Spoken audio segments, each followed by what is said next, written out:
అన్ని వర్గాలు పైకి రావాలి, అందరినీ ఆర్థికంగా పైకి తీసుకురావాలి.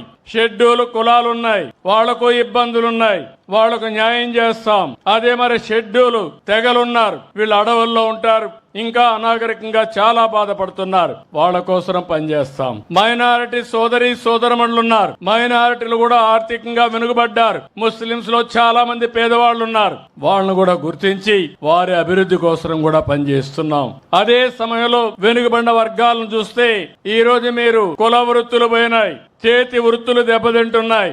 అందుకే నేను ఆలోచిస్తున్నా, మీ ఆదాయాన్ని పెంచడానికి ప్రత్యేకమైన కార్యక్రమాలకి శ్రీకారం చుట్టాం. స్వర్ణకారుల కోసం ప్రత్యేకమైన కార్పొరేషన్ ఏర్పాటు చేశాను. ఇంకో పక్క మీరు చూస్తే కల్లు గీత కార్మికులకి మద్యం షాపుల్లో 10% రిజర్వేషన్లు చేసి 50% వాళ్ళు ఫీజులు కట్టి తద్వారా వచ్చిన డబ్బులు వాళ్ళు ఖర్చు పెట్టుకునే విధంగా వాళ్ళకి ఎక్కువ ఆదాయం వచ్చే విధంగా ఏర్పాటు చేశాం. అదే మరి చేనేత కార్మికులకు మీరు చూస్తే ఏదైతే హ్యాండ్లూమ్ ఉంటే 200 యూనిట్లు కరెంటు ఉచితంగా ఇస్తున్నాం. పవర్ లూమ్స్ ఉంటే 500 యూనిట్ల కరెంటు ఉచితంగా ఇస్తున్నాం.